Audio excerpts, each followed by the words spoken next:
మానవ సమాజం స్త్రీలకు సదా సర్వదా క్లేశాన్ని, అన్యాయాన్ని, అవమానాన్ని మిగిల్చింది. మీరు మీ చుట్టుపక్కల దృష్టి సారించండి, సమస్త ఇతిహాసాన్ని తీసుకోండి. ఇదే మీకు కనిపిస్తుంది.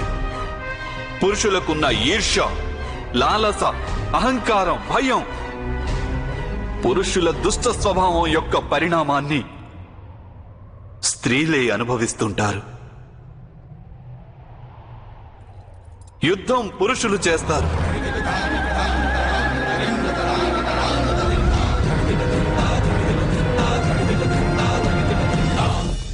కానీ పరాజితులైన వారి స్త్రీలు మాత్రం బలాత్కారానికి గురి అవుతుంటారు.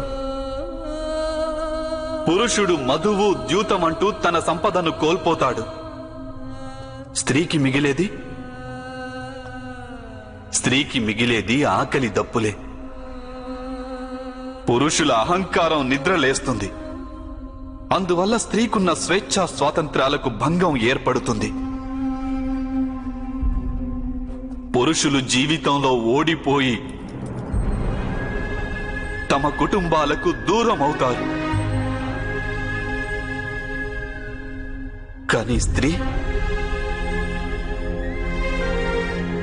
కానీ స్త్రీ ముక్కుపచ్చలారని తన శిశువుల కడుపు నింపటం కోసం సతమతమవుతూ ఉంటుంది.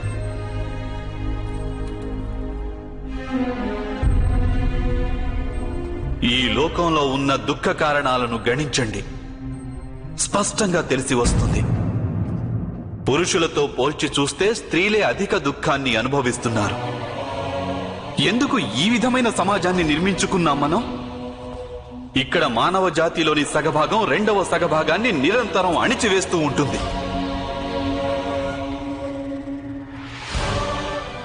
అలా అణిచివేతకు గురైన స్త్రీయే మనిషి యొక్క సమగ్ర భవిష్యత్తుకు జన్మనిస్తుందా? సృష్టినే చూడండి. కొత్త వృక్షానికి జన్మనిచ్చే విత్తనాల చుట్టుపక్కల ఈశ్వరుడు పూల రేకులను సమకూర్చాడు. వాటిని రంగులతో సుగంధ భరితం చేశాడు.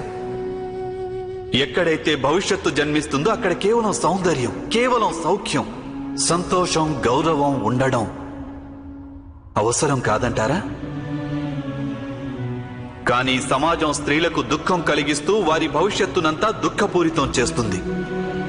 అవమానం, క్లేశం, బాధ, వీటికి గురైన స్త్రీలెవరైనా ఆరోగ్యంగా సుఖంగా ఉన్న సంతానానికి ఏ విధంగా జన్మను ఇవ్వగలుగుతారు? అంటే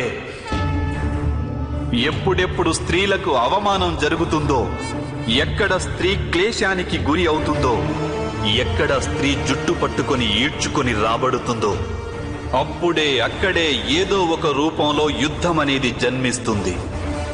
ఏదో ఒక రూపంలో మహాభారతం ఆరంభమవుతుంది.